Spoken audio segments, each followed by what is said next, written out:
जो कांग्रेस ने जिसको प्रत्याशी बनाया है वो 6 महीने 8 महीने पहले कांग्रेस के विरोध की राजनीति करते थे।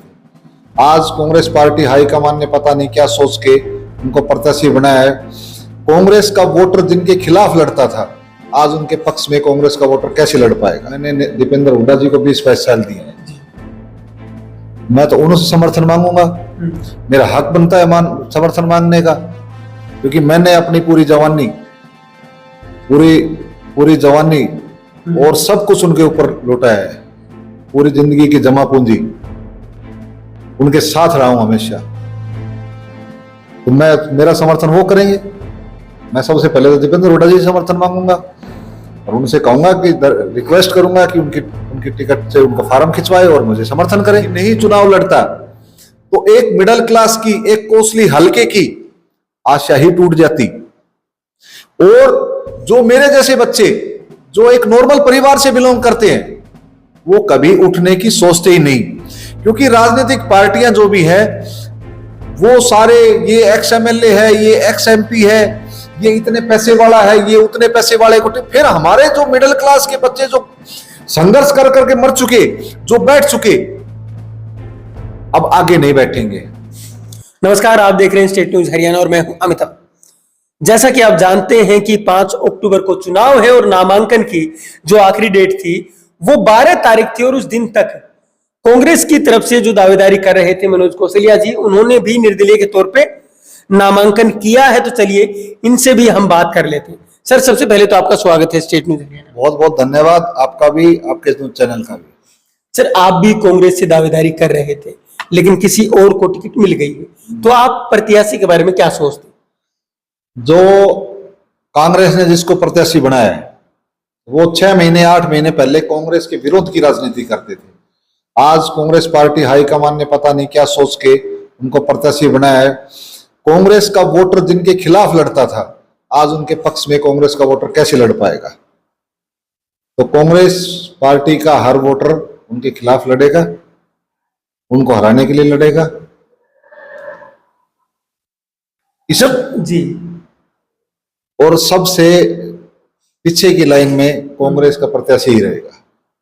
बिल्कुल। लेकिन जब आपने नामांकन किया था तो उस समय पे शायद कुछ पत्रकारों ने पूछा भी था आपसे कि क्या वो आपसे समर्थन मांगेंगे या आप उनसे समर्थन मांगेंगे?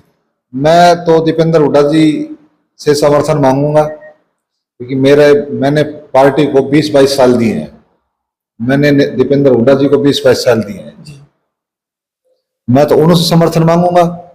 मेरा हक बनता है समर्थन मांगने का, क्योंकि मैंने अपनी पूरी जवानी और सब कुछ उनके ऊपर लौटाया है। पूरी जिंदगी की जमा पूंजी उनके साथ रहा हूं हमेशा, तो मेरा समर्थन वो करेंगे।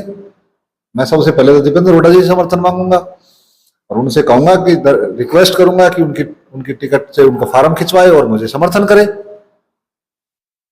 लेकिन जनता के बीच में एक सवाल और भी है। अभी अभी आपने कहा कि दीपेंद्र हुड्डा जी के लिए आपने जीवन खपाया है, 20-22 साल दिए हैं, सब कुछ दिया है, तो कहीं दीपेंद्र हुड्डा जी के कहने से आप जो अपना नामांकन है वापस तो नहीं ले लेंगे?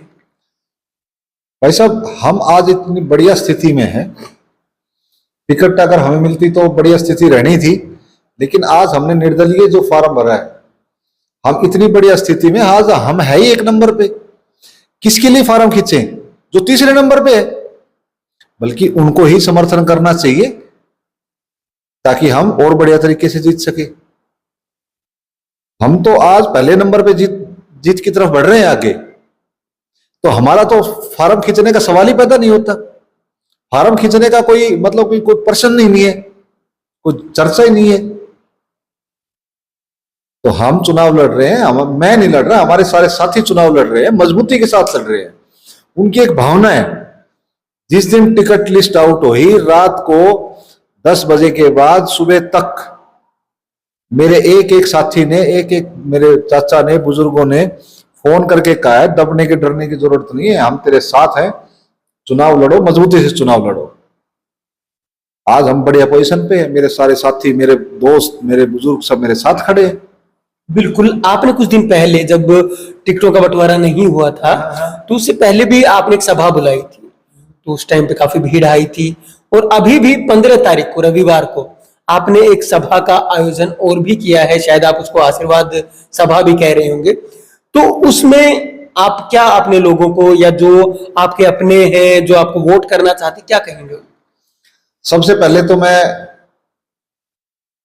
उनको यही कहना चाहूंगा कि आप लोग अपने भाई को, अपने बेटे को, जिसने आप लोगों के बीच में रहकर 20-22 साल निकाले, आपके सुख दुख में, हर सुख दुख में खड़ा रहा हूं, उसको समर्थन और आशीर्वाद देने के लिए ज्यादा से ज्यादा संख्या में 15 तारीख को आशीर्वाद गार्डन में सुबह 10 बजे पहुंचकर आशीर्वाद दे और समर्थन दे, ताकि हमारी एक कोसली विधानसभा का इतिहास बदल जाए।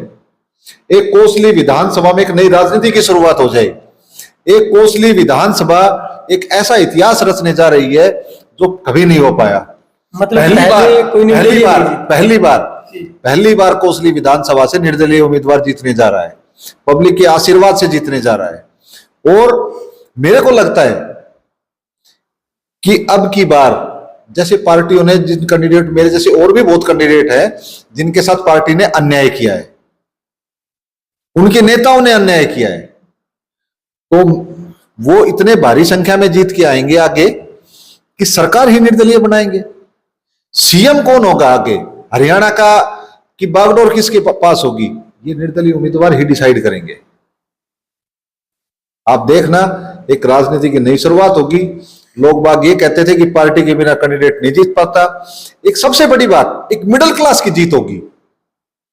मतलब अगर मैं जीतता हूं या मैं जीतता हूं, इसका मतलब हम सब साथी जीतते हैं, तो एक मिडिल क्लास का और बच्चा भी आगे निकल के आएगा कि आज मनोज जीत रहा है तो तू भी जीत पाएगा। अगर आज मैं यहीं दब जाता, आज मैं कहीं नहीं चुनाव लड़ता, तो एक मिडिल क्लास की, एक कोसली हल्के की आशा ही टूट जाती। और जो मेरे जैसे बच्चे जो एक नॉर्मल परिवार से बिलोंग करते हैं, वो कभी उठने की सोचते ही नहीं, क्योंकि राजनीतिक पार्टियां जो भी है वो सारे, ये एक्स एमएलए है, ये एक्स एमपी है, ये इतने पैसे वाला है, ये उतने पैसे वाले को। फिर हमारे जो मिडिल क्लास के बच्चे जो संघर्ष कर करके मर चुके, जो बैठ चुके, अब आगे नहीं बैठेंगे। अब जनता की आवाज है, मिडिल क्लास का एक एक बच्चा और हमारे सारे साथी हमारे साथ खड़े हैं और हम ये चुनाव मजबूती से जीत रहे हैं। और मैं सबसे एक अपील करता हूं, हाथ जोड़कर अपील करता हूं, आपके चैनल से के माध्यम से अपील करता हूं कि 15 तारीख को सुबह 10 बजे आशीर्वाद गार्डन में ज्यादा संख्या में पहुंच के आशीर्वाद दे, ताकि मैं आपकी हकों की लड़ाई, कोसली विधानसभा की लड़ाई आप आगे तक ले जा सकूं, और जो मेरे साथ अन्याय हुआ है और किसी मिडिल क्लास के बच्चे के साथ अन्याय ना हो। और ये मेरी लड़ाई नहीं है, मेरे कोसली हल्के की लड़ाई है, हमारे इस क्षेत्र की लड़ाई है। तो हम इस लड़ाई को आपके आशीर्वाद से, आपके समर्थन से एक ऊंचाई पे लेके जाएंगे और हम ये चुनाव जीतने जा रहे हैं। और मैं सबसे फिर दोबारा अपील करता हूं आपके चैनल के माध्यम से कि ज्यादा से ज्यादा संख्या में पहुंचकर मुझे आशीर्वाद, मुझे नहीं, आपके बेटे को, आपके भाई को एक समर्थन और एक आशीर्वाद दे। सब आपने अपना कीमती समय दिया, उसके लिए भी आपका बहुत बहुत धन्यवाद। धन्यवाद और आपका, आपके आगे के लिए, भविष्य के लिए शुभकामनाएं साथ। थैंक यू भाई साहब, आपका भी, चैनल का भी, और आपके चैनल के दर्शकों का भी मैं बहुत बहुत धन्यवाद करता हूं। इतनी देर आप लोगों ने मेरे को सुना, बहुत बहुत धन्यवाद। बहुत बड़ी बात है कि निर्दलीय व्यक्ति आता है मैदान में और जिस तरीके की बातें ये कर रहे हैं कि आज से पहले कभी कोई यहां से निर्दलीय नहीं जीता। कॉन्फिडेंस लेवल तो आप चेक कर ही सकते हैं, लेकिन भविष्य तय करेगा कि क्या होगा। और 15 तारीख को इन्होंने एक अपनों की मीटिंग, इसको कह सकते हैं, वो भी बुलाई है। तो उसमें जो लोग आएंगे वो भी बहुत कुछ डिसाइड करने वाले हैं। और आगे अब कोसली विधानसभा की राजनीति क्या रहेगी वो भी शायद इससे डिसाइड हो ही जाएगी। नमस्कार, धन्यवाद, जय हिंद, जय भारत। नीट, आईआईटी और जेडब्ल्यू में सिलेक्शन गारंटी के साथ, नहीं तो फीस वापस। हम बात नहीं काम करते हैं, ये हम नहीं हमारा रिजल्ट बोलता है। आपके कोसली इलाके का बेहतरीन इंस्टीट्यूट एसबीआई बैंक के पास मेडिजी ने अपना स्कूल नर्सरी से 12वीं कक्षा तक लुखी गांव में शुरू कर दिया है। अब छोटे बच्चे भी अच्छी शिक्षा से वंचित नहीं रहेंगे।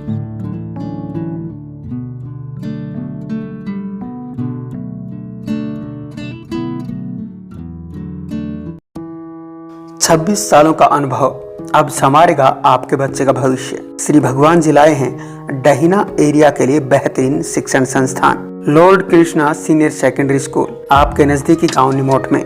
अब होंगे आपके बच्चों के सपने साकार।